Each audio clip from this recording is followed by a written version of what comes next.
Hi dears, welcome back to Mayflower. Today we are discussing mall culture, that is an important topic in cultural studies. Cultural സ്റ്റഡീസിലെ മറ്റൊരു പ്രധാനപ്പെട്ട ടോപ്പിക്കാണ് mall culture. നമ്മൾ നേരത്തെ തന്നെ globalisation, അതേപോലെ തന്നെ ഹെജിമണി, ഹൈബ്രിഡിറ്റി അങ്ങനെയുള്ള കുറെ ടോപ്പിക്കുകൾ ഓൾറെഡി ചെയ്തതാണ്. ഇന്ന് നമ്മളുടെ ടോപ്പിക്ക് മാൾ കൾച്ചർ എന്ന ടോപ്പിക്കാണ്. Modern technological advancement enabled the consumers to opt to a location for shopping where everything available easily. Science and ടെക്നോളജിയുടെ അഡ്വാൻസ്മെന്റോടുകൂടി അതിന്റെ ആ ഒരു ശാസ്ത്രവും സാങ്കേതിക വിദ്യയും വളർന്നതോടുകൂടി കൺസ്യൂമേഴ്സിന് ഉപഭോക്താക്കൾക്ക് ഒരു സ്ഥലത്ത് തന്നെ എല്ലാ സാധനങ്ങളും കിട്ടുന്ന രീതിയിലുള്ള ഒരു ഷോപ്പിംഗ് നടത്തുന്ന രീതിയിലുള്ള ഒരു സംവിധാനം വേണമെന്ന ആഗ്രഹം ഉണ്ടാവുകയും അതിന്റെ ഫലമായിട്ടുണ്ടായതാണ് ഈ shopping mall. And it resulted in the emergence of mall culture. അങ്ങനെയാണ് ഈ ഒരു മാൾ കൾച്ചർ ഉണ്ടാകുന്നത്. അതായത് ഒരു സാധനത്തിന് നമ്മൾ പോകുന്ന സമയത്ത് ആ സ്ഥലത്ത് തന്നെ നമ്മളുടെ ആവശ്യം നിറവേറ്റാനുള്ള എല്ലാ സൗകര്യങ്ങളും, ഇപ്പൊ എന്തെങ്കിലും സാധനം വാങ്ങാൻ പോകുമ്പോൾ തന്നെ ഡ്രസ്സ് എടുക്കാൻ പറ്റും. The shopping malls not only attract elite people but also a place of entertainment and fun to the poor people. സാധാരണക്കാർക്ക് ആ ഒരു സ്ഥലം, ഷോപ്പിംഗ് മോൾ എന്നത് it's a place of entertainment, ആസ്വദിക്കാനുള്ള ഒരു സ്ഥലമാണ്. അതേപോലെ തന്നെ rich class, elite class means elite people means rich people, പണക്കാരായിട്ടുള്ള ആളുകളെ ആകർഷിക്കുന്ന സ്ഥലമാണ് ഈ ഒരു ഷോപ്പിംഗ് മോൾ. കാരണം എല്ലാ സാധനങ്ങളും അവിടെ തന്നെ ലഭിക്കും. Then the mall culture marks a radical change from the usual retail store. പണ്ടത്തെ റീറ്റെയിൽ സ്റ്റോറിൽ നിന്നും തികച്ചും വ്യത്യസ്തമാണ് ഈ മോൾ കൾച്ചർ.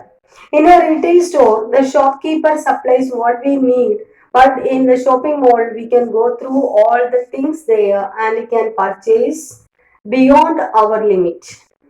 റീറ്റെയിൽ സ്റ്റോറിലാണെങ്കിൽ നമ്മളൊരു സാധനം വേണമെന്ന് പറയും, ആ സാധനം എടുത്തു തരും. ആ സാധനത്തെ നമുക്ക് തൊട്ട് നോക്കാനോ അല്ലെങ്കിൽ ആ സാധനം പോയി എടുത്ത് അതിന്റെ ക്വാളിറ്റി നോക്കിയിട്ട് നമുക്ക് സെലക്ട് ചെയ്യാൻ കഴിയില്ല. നമ്മളൊരു സാധനം ഷോപ്പ് കീപ്പറോട് വേണമെന്ന് പറയും, അയാൾ ആ സാധനം നമുക്ക് തൂക്കിത്തരും. പക്ഷേ ഈ മാൾ കൾച്ചറിലാണെങ്കിൽ we can go through all things there and we can purchase beyond our limit. നമുക്ക് ആ സാധനങ്ങളൊക്കെ കാണാൻ സാധിക്കും, അതേപോലെ അതിന്റെ ക്വാളിറ്റി ഒക്കെ മനസ്സിലാക്കാം, പ്രൈസ് എത്രയാണെന്ന് മനസ്സിലാക്കാൻ പറ്റും. അതേപോലെ തന്നെ നമ്മൾക്ക് വാങ്ങാൻ പോയതിനും അപ്പുറത്തേക്ക് പർച്ചേസ് ചെയ്യാൻ കഴിയും. അതേസമയം നമ്മൾ റീറ്റെയിൽ ഷോപ്പിലാണ് പോകുന്നതെങ്കിൽ നമുക്ക് ആവശ്യമുള്ള ഒരു ലിസ്റ്റ് ഉണ്ടാക്കും, ആ ലിസ്റ്റിലുള്ള സാധനമായിരിക്കും നമ്മൾ വാങ്ങുക. പക്ഷേ ഷോപ്പിംഗ് മാളിൽ പോയി കഴിഞ്ഞാൽ അവിടെ കുറെ ചിലപ്പോൾ ഫ്രീ ഉണ്ടാകും, ഒന്നെടുത്താലൊന്ന് free, get one buy one അതിന് ഗെറ്റ് വൺ ഫ്രീ എന്നുള്ള ഓഫർ ഉണ്ടാകും. അതേപോലെ തന്നെ വില കുറവുണ്ടാവും, എന്തെങ്കിലും ഓഫറായിട്ട് ഇന്നത്തെ ടുഡേ സ്പെഷ്യൽ ഉള്ള ഓഫർ ഉണ്ടാവും. അങ്ങനെയുള്ള ഓഫറൊക്കെ ഉള്ള സമയത്ത് നമ്മൾ we will buy beyond our limit, നമുക്ക് വേണ്ടതിനും അപ്പുറത്തേക്ക് നമ്മൾ സാധനം വാങ്ങാൻ തുടങ്ങും. സോ ഈ ഒരു കൾച്ചറാണ് മാൾ കൾച്ചർ. ഇതാണ് റീറ്റെയിൽ ഷോപ്പും മാൾ കൾച്ചറും തമ്മിലുള്ള പ്രധാന വ്യത്യാസം. ഇത് എക്സാമിൽ ചോദിക്കാം. Then in the malls there is a space for display where goods are arranged for maximum visual effect. ഇനി ഈ ഷോപ്പിംഗ് മോളില് there is a space for display, ഡിസ്പ്ലേക്കുള്ള പ്രത്യേക സ്ഥലം തന്നെ ഉണ്ടാകും. അവിടെ we will get visual effect. ഏറ്റവും വലിയ ഒരു പ്രധാനപ്പെട്ട ഒന്നാണ് വിഷ്വൽ ഇഫക്റ്റ്. നമ്മളൊരു സാധനം കണ്ട് ഇഷ്ടപ്പെട്ടു, ഇപ്പൊ ഡ്രസ്സൊക്കെ ആണെങ്കിൽ തന്നെയും അവിടെ ഡിസ്പ്ലേ ഇട്ടേക്കുന്ന സമയത്ത് അത് കണ്ട് ഇഷ്ടപ്പെട്ട് നമ്മൾ അത് എത്ര പൈസയ്ക്കും അപ്പുറത്തേക്ക് വാങ്ങുന്ന ഒരു കൾച്ചറിലേക്ക് മാറുന്നു. അവിടെയാണ് ഈ ഷോപ്പിംഗ് മോളിന്റെ പ്രാധാന്യം. Visual, we will get visual effect. The arrangement of goods are very attractive, which can arouse desire for particular products so that the consumer will purchase most of them, which calls his attention. ഇനി അവിടെ സാധനങ്ങൾ അടുക്കി വെച്ചിരിക്കുന്നത് വളരെ രസകരമായ രീതിയിലായിരിക്കും. അങ്ങനെയുള്ള ഒരു അറേഞ്ച്മെന്റ്സിൽ ഈ കൺസ്യൂമേഴ്സ് വളരെയധികം ആകർഷകരാകുകയും അവർക്ക് വേണ്ട പ്രോഡക്ട്സ്, ആ രസമുള്ള പ്രോഡക്ട്സ് അവർ വാങ്ങുകയും ചെയ്യുന്നു. A mall is in fact a site of gazing and shopping. ഈ മോൾ എന്നത് ഷോപ്പിങ്ങും ചെയ്യാം, ഇല്ലെങ്കിൽ ജസ്റ്റ് നമുക്ക് ഒരു പ്ലേസ് ഓഫ് ഗേസിംഗ് മീൻസ് അവിടെ ഇങ്ങനെ ചുറ്റിത്തിരിഞ്ഞ് നമുക്ക് എൻജോയ് ചെയ്യാനുള്ള ഒരു സ്ഥലം കൂടിയാണ് shopping mall. And in shopping malls, there is a world under one roof with a mixture of products, styles, and tradition, and different consumer culture. In shopping mall, another, it's a world under one roof. ഒരു മേൽക്കൂരയ്ക്ക് ഉള്ളിലുള്ള ഒരു ലോകം തന്നെയാണ്, മറ്റൊരു ലോകം തന്നെയാണ് നമുക്ക് കാണാൻ സാധിക്കുക. അതായത് എല്ലാ സാധനങ്ങളും അവിടെ തന്നെ ഉണ്ടാകും. പ്ലേസ് ഫോർ എന്റർടൈൻമെന്റ് ഉണ്ടാകും, പ്ലേസ് ഫോർ സെലക്ടിങ് ഡ്രസ്, അതേപോലെ തന്നെ പ്ലേസ് ഓഫ് ബ്യൂട്ടി, അങ്ങനെയുള്ള അതേപോലെ തന്നെ സാധനങ്ങൾ, ചെരുപ്പ് ആയാലും അങ്ങനെ എന്താണ് ഫാൻസി ഐറ്റംസ്, അങ്ങനെയുള്ള എല്ലാ കാര്യങ്ങളും നമുക്ക് കിട്ടുന്ന ഒരു ഏരിയയാണ്. So we can say that it is A world under one roof and there with a variety of products, styles and tradition and a different consumer culture. അവിടെ നമുക്ക് പലതരത്തിലുള്ള വ്യത്യസ്തമായ സ്റ്റൈൽസ് ആൻഡ് ട്രഡീഷൻ കാണാം, പ്രോഡക്ട്സ് കാണാം, അതേപോലെ തന്നെ different consumer കൾച്ചറും കാണാൻ സാധിക്കും. And the presentation of goods and model constitute a spectacle of fantasy. അവിടെ നമ്മൾ പറഞ്ഞു there is a place for display. ആ സ്ഥലത്ത് പോകുന്ന സമയത്ത് we feel that we are entering in a new world. മറ്റൊരു ലോകത്താണ്, ഒരു ഫാന്റസി വേൾഡിലാണെന്ന് നമുക്ക് തോന്നും. കാരണം അത്ര മനോഹരമായ രീതിയിലാണ് സാധനങ്ങൾ അവിടെ arrange ചെയ്തിട്ടുണ്ടാകുക. And the mall is surrounded by attractive men and women, and you can see images and beautiful scenery around it. Cozy families and energetic youth visit the place and it becomes an attractive place. ഇനി ഈ shopping മാളിന്റെ ഉള്ളില് പല തരത്തിലുള്ള ആളുകളെ നമുക്ക് കാണാൻ സാധിക്കും. പ്രത്യേകിച്ചും cosy families means rich families ആയിരിക്കും ഉണ്ടാകുക. അങ്ങനെ ചെറുപ്പക്കാരായിട്ടുള്ള ആളുകൾ ഉണ്ടാകും, അതേപോലെ തന്നെ പല തരത്തിലുള്ള ഡിഫറെന്റ് കൾച്ചർ ഉള്ള ആളുകൾ ഉണ്ടാകും. അങ്ങനെയുള്ള ഒരു സ്ഥലമാണത്. അതോടൊപ്പം തന്നെ we can see beautiful scenery around it. വളരെ മനോഹരമായ രീതിയിലുള്ള സറൗണ്ടിങ്സ് കാണാൻ പറ്റും. ഷോപ്പിംഗ് മാളിന് ചുറ്റും ചെടികളൊക്കെ വെച്ച് വളരെ മനോഹരമായ രീതിയിൽ അട്രാക്റ്റീവ് ആയിട്ടുള്ള രീതിയിൽ സെറ്റ് ചെയ്തിരിക്കുന്നത് കാണാൻ സാധിക്കും. So it is a place for entertainment. Then it becomes very attractive and it can create an image of perfection and completeness. അവിടെ കയറിയാൽ we will feel that it is a place of perfection and completeness. ഒരു പൂർണ്ണത എത്തിയതുപോലെ നമുക്ക് തോന്നുന്ന ഒരു സ്ഥലമാണ് shopping mall. And in the shopping mall we can see the object, touch it and even try it. ഈ shopping മാളിൽ പോയി കഴിഞ്ഞാൽ അവിടെയുള്ള പ്രോഡക്റ്റുകൾ നമുക്ക് തൊട്ട് നോക്കാൻ പറ്റും. അതേപോലെ തന്നെ അതിനെ വേണമെങ്കിലും ഇപ്പൊ ഡ്രസ്സൊക്കെ ആണെങ്കിലും ഒന്ന് ഇട്ട് നോക്കാനോ അങ്ങനെയുള്ള എല്ലാ സൗകര്യങ്ങളും, പ്രത്യേകിച്ച് റൂം തന്നെ ഉണ്ടാകും അവിടെ, ഗ്രീൻ റൂം, അങ്ങനെയുള്ള റൂമിൽ പോയി നമുക്ക് അത് ഇട്ട് നോക്കാനൊക്കെ ഉള്ള സൗകര്യങ്ങൾ ഷോപ്പിംഗ് മാളിൽ ഉണ്ടാകും. And the mall area is free of dirt, pollution, bad weather, loud noise, chaotic traffic, and it is also free from others or low class people. This area is free of dirt and pollution. അവിടെ pollution ഉണ്ടാവില്ല, മലിനീകരണം ഉണ്ടാവില്ല, വളരെ നീറ്റായിട്ട് തുടച്ച് വൃത്തിയാക്കിയ സ്ഥലങ്ങളായിരിക്കും. അതേപോലെ തന്നെ പൊടിപടലങ്ങൾ ഇല്ലാത്ത ഒരു സ്ഥലം. അതേപോലെ തന്നെ കയോട്ടിക് ട്രാഫിക് അവിടെ ഉണ്ടാവില്ല, കാരണം അത് കൺട്രോൾ ചെയ്യാനുള്ള സെക്യൂരിറ്റി കാര്യങ്ങളൊക്കെ അവിടെ ഉണ്ടാകും. സോ എല്ലാം വെൽ സെറ്റിൽഡ് ആയ രീതിയിലായിരിക്കും ഈ മോൾ കൾച്ചറിൽ ഉണ്ടാകുന്നത്. And there will be no beggars or street people or vendors.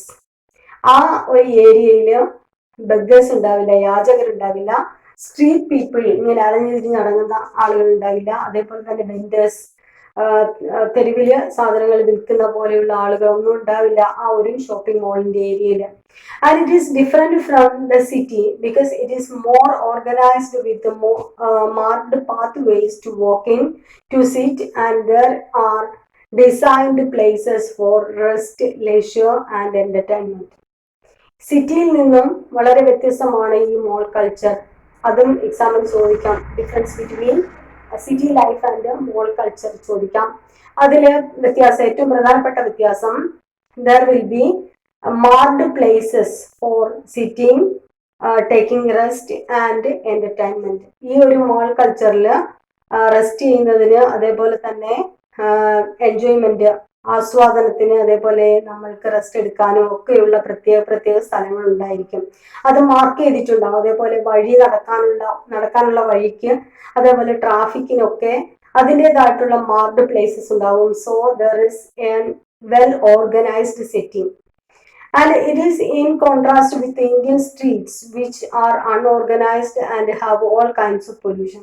ഇത് നമ്മളുടെ ഇന്ത്യൻ സ്ട്രീറ്റുമായിട്ട് എൻറ്റയർലി ഡിഫറെൻ്റ് ആണ്, വളരെ വ്യത്യസ്തമാണ്. കാരണം Indian streets are not organised or it is unorganised, വളരെ ഓർഗനൈസ് ചെയ്യാത്ത ഒന്നാണ് സ്ട്രീറ്റുകൾ. അതേപോലെ തന്നെ there have all kinds of pollution, എല്ലാ രീതിയിലുള്ള മലിനീകരണങ്ങളും ആ സ്ട്രീറ്റിൽ ഉണ്ടാകും. പക്ഷേ മോൾ കൾച്ചറിൽ അങ്ങനെയുള്ള മലിനീകരണങ്ങൾ ഉണ്ടാകില്ല. വേസ്റ്റ് ബാസ്ക്കറ്റ് ഒക്കെ ഉണ്ടാകും. നമുക്ക് എന്തെങ്കിലും വേസ്റ്റുകൾ, എന്തെങ്കിലും മറ്റേ കുട്ടികൾക്ക് പഴമൊക്കെ കൊടുത്തിട്ട് അതിന്റെ തോലൊക്കെ ഉണ്ടെങ്കിൽ അത് ഇടാനുള്ള സ്ഥലം തന്നെ ഉണ്ടാകും. അതേസമയം നമ്മുടെ സ്ട്രീറ്റിലാണെങ്കിൽ എവിടെയെങ്കിലും വലിച്ചെറിയുന്ന ഒരവസ്ഥയാണ്. പക്ഷെ ഇവിടെ അങ്ങനെ നമുക്ക് വലിച്ചെറിയാനുള്ള സ്വാതന്ത്ര്യമില്ല. Then there will be the mall security who will direct traffic and parking. ഇനി മറ്റൊരു പ്രത്യേകത, മോൾ സെക്യൂരിറ്റി അവിടെ ഉണ്ടാകും. He will direct traffic and parking. Parking എവിടെ വേണം, അതേപോലെ തന്നെ ട്രാഫിക് എങ്ങനെയാണ്, അത് വണ്ടികൾ അങ്ങോട്ടും ഇങ്ങോട്ടും പോകേണ്ടതൊക്കെ തീരുമാനിക്കുന്നത് സെക്യൂരിറ്റി ആണ്. അങ്ങനെ ഒരു സംവിധാനവും മോൾ കൾച്ചറിലുണ്ട്. And there will be floor managers and persons to maintain discipline. ഇനി ഫ്ലോർ മാനേജേഴ്സ് ഉണ്ടാകും. ഓരോ ഫ്ലോറിലും ഫ്ലോർ മാനേജേഴ്സ് അല്ലെങ്കിൽ പേഴ്സൺസ്, അവരുടെ കമ്പനിയുടെ അല്ലെങ്കിൽ ആ ഒരു ഏരിയയിലുള്ള ആളുകൾ ഉണ്ടാവും ഓരോ ഫ്ലോറിലും. എന്തിനാണ്? To maintain discipline. ഡിസിപ്ലിൻ, അവിടെ ആ ഒരു അച്ചടക്കം പാലിക്കുന്നതിന് വേണ്ടിയിട്ട് അവിടെ പ്രത്യേക ആളുകൾ ഉണ്ടാകും. അതേപോലെ തന്നെ ക്യാമറ ഉണ്ടാകും. അപ്പോൾ ആ ഒരു വെൽ ഓർഗനൈസ്ഡ് സെറ്റിംഗ് ആയിരിക്കും ഉണ്ടാകുക. The mall is this great place of globalization of culture, products and brands from different culture and communities. ഇനി മറ്റൊരു പ്രത്യേകത, it is a place of difference. വ്യത്യസ്തതയുടെ ഒരു സ്ഥലമാണ്. അവിടെ പലതരത്തിലുള്ള കൾച്ചർ നമുക്ക് കാണാൻ സാധിക്കും. അതേപോലെ തന്നെ പലതരത്തിലുള്ള പ്രോഡക്ട്സ് നമുക്ക് കാണാൻ സാധിക്കും. All festivals become an occasion of greater consumption and production. ഇനി ഏറ്റവും വലിയ പ്രത്യേകത, ഓരോ പെരുന്നാളുകൾ അല്ലെങ്കിൽ ഏറ്റവും ഫെസ്റ്റിവൽസ് വരുന്ന സമയത്ത്, ഓണം, വിഷു അങ്ങനെയുള്ള ഫെസ്റ്റിവൽസ് വരുന്ന സമയത്ത്, പെരുന്നാള് അങ്ങനെയുള്ള മതപരമായിട്ടുള്ള കാര്യങ്ങളൊക്കെ വരുന്ന സമയത്ത്, these places become greatest place of consumption and products. The mall provides special offers and gifts during these times, especially in the time of Onam, Christmas, Diwali, etc. Onam, Christmas, Deepavali, അതേപോലെ തന്നെ പെരുന്നാള്, ഈദുൽ ഫിത്തർ ഒക്കെ വരുന്ന സമയത്ത് സ്പെഷ്യൽ ഓഫറുകൾ കൊടുക്കും, അല്ലെങ്കിൽ എന്തെങ്കിലും ഗിഫ്റ്റുകൾ കൊടുക്കും. അങ്ങനെ ദേ ആർ അട്രാക്റ്റിംഗ് പീപ്പിൾ, ആളുകളെ അങ്ങോട്ടേക്ക് ആകർഷിക്കുന്നു. നമ്മൾ പറഞ്ഞു, during these times there is A great consumption. ഏറ്റവും കൂടുതൽ സാധനങ്ങൾ വിൽക്കപ്പെടുന്ന സമയമാണ് ഈ ഒരു സ്പെഷ്യൽ ഫെസ്റ്റിവൽസ് ഉള്ള സമയം. അതേപോലെ തന്നെ ഇങ്ങനെയുള്ള പെരുന്നാളുകൾ അല്ലെങ്കിൽ റിലീജിയസ് ഇമ്പോർട്ടൻ്റ് ആയിട്ടുള്ള ദിവസങ്ങൾ. അങ്ങനെ ആകുന്ന സമയത്ത് ഇവര് എന്ത് ചെയ്യും? ദേ provide special offers or gifts. ഈ സാധനങ്ങൾ വാങ്ങുന്ന ആൾക്ക് ഓഫറുകൾ കൊടുക്കും, അല്ലെങ്കിൽ സ്പെഷ്യൽ ഗിഫ്റ്റുകൾ കൊടുക്കും. Thus they can attract people. In the shopping area, there is space for leisure and recreation. നമ്മൾ നേരത്തെ പറഞ്ഞതാണ്. And its benefits can be summed up in the following sentence. ഇനി ഷോപ്പിംഗ് മോളിന്റെ പ്രത്യേകത നമുക്ക് ചുരുക്കത്തിൽ ഇങ്ങനെ പറയാം. It can be a trip to mall. ഈ മോളിൽ പോകുക എന്നത് ഒരു ട്രിപ്പ് പോലെ നമുക്ക് കണക്കാക്കാൻ പറ്റും. Second, we will get the company of friends. അങ്ങനെ നമ്മൾ ഒരു ട്രിപ്പ് പോലെ പോകുമ്പോൾ we will get the company of friends. ഫ്രണ്ട്സിനെ കൂട്ടിയിട്ടായിരിക്കും നമ്മൾ അങ്ങനെ ഒരു ഷോപ്പിംഗ് മോളിലേക്ക് പോവുക. So we get A feeling of trip. Then we will get visual pleasure. അവിടെ പോകുന്ന സമയത്ത് അത്യാവശ്യം നമുക്കൊന്ന് കറങ്ങാനുള്ള സമയം അല്ലെങ്കിൽ സ്ഥലമാണ്. വിഷ്വൽ പ്ലഷർ നമുക്ക് കിട്ടുന്നു. And we have meal or food. അവിടെ പോയി കഴിഞ്ഞാൽ പൈസ നോക്കാറില്ല. എത്ര പൈസ ആയാലും അവിടെയുള്ള സാധനങ്ങൾ നമ്മൾ ഫുഡ് ഐറ്റംസ് നമ്മൾ കഴിക്കുന്നു. And you can watch movie or game. അവിടെ തന്നെ നമുക്ക് we can watch movie or game. അങ്ങനെയുള്ള പ്രധാനപ്പെട്ട കുറച്ച് കാര്യങ്ങളും കൂടി നമുക്ക് ഷോപ്പിംഗ് മോളിൽ നിന്ന് കിട്ടുന്നു. These are the important points. ഇത് എസ്സേക്ക് ചോദിക്കുന്ന ഒരു ക്വസ്റ്റ്യൻ ആണ്. എല്ലാവർക്കും ഇഷ്ടപ്പെട്ടു എന്ന് വിചാരിക്കുന്നു. Thank you.